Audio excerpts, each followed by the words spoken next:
নমস্কার বন্ধুরা, Tiyasha food house চ্যানেলে নতুন বন্ধু পুরনো বন্ধু সবাইকে স্বাগত জানিয়ে আজকের এই ভিডিওটি শুরু করছি। আজকে আমি আপনাদেরকে দেখাবো খুবই সহজ একটি রেসিপি। সেই রেসিপিটা হলো আলু আর পটল দিয়ে একটি দুর্দান্ত রেসিপি, যেটা গরম ভাতের সঙ্গে ডাল দিয়ে খুবই ভালো লাগবে খেতে।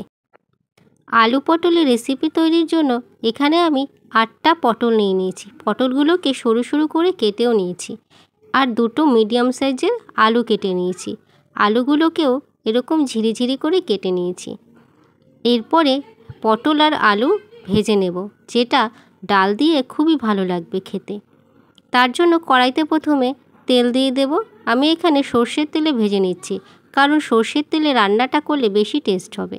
তেলটা গরম হলেই ওর মধ্যে দিয়ে দিলাম কালো জিরে ফোড়ন। কালো জিরাটা যখন ভাজা হবে তারপরে দিয়ে দেব আলু।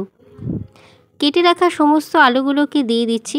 তারপরে 1 মিনিটের মতন প্রথমে আলুটাকে ভেজে নেব, কারণ আলুটা সিদ্ধ হতে বেশি সময় লাগবে, পটল সিদ্ধ হতে টাইম নেবে না। তার জন্য আলুটাই প্রথমে দিয়ে 1 মিনিটের মতন ভেজে নেওয়ার পরে পটল দিয়ে দিলাম। এবার আলু আর পটল একসাথে ভালো করে নেড়েচেড়ে নেব।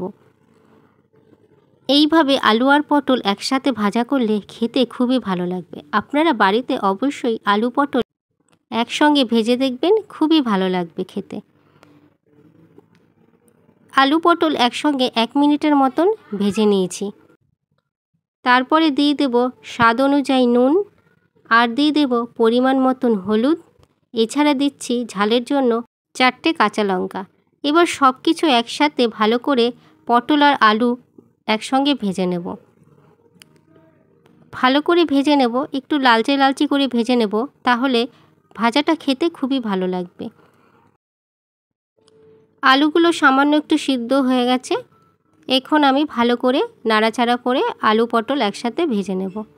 মোটামুটি ভাজা হয়ে গেছে, আপনারা দেখতেই পাচ্ছেন। একটু লালচে লালচে করে ভেজে নেবেন, তাহলে ভাজাটা দারুণ লাগবে খেতে ডালের সাথে। আর আজকের এই সহজ রেসিপিটা আপনারা বাড়িতে অবশ্যই ট্রাই করবেন। আলু এখানে সিদ্ধ হয়ে গেছে। এবারে দেখে নেব পটলগুলো সিদ্ধ হয়ে গেছে। তবে আলু পটল ভালোভাবে সিদ্ধ হয়ে গেছে আর ভাজাও ভালোভাবে হয়ে গেছে। দেখতেই পাচ্ছেন বন্ধুরা, বেশ সুন্দর আলু আর পটল একসাথে ভাজা হয়ে গেছে। আর বন্ধুরা, আজকের এই রেসিপিটা যদি আপনাদের ভালো লেগে থাকে, একটা লাইক অবশ্যই করবেন। কেমন হয়েছে ভাজাটা সেই বিষয়ে কমেন্ট বক্সে কমেন্ট করে অবশ্যই জানিয়ে দেবেন। এছাড়া রেসিপিটা বন্ধুদের সাথে শেয়ারও করে দেবেন।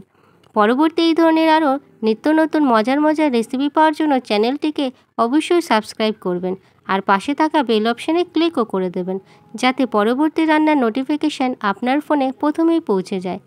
এছাড়া আপনারা অবশ্যই ভালো থাকবেন, সুস্থ থাকবেন, আর পুরো ভিডিওটি দেখার জন্য অসংখ্য ধন্যবাদ।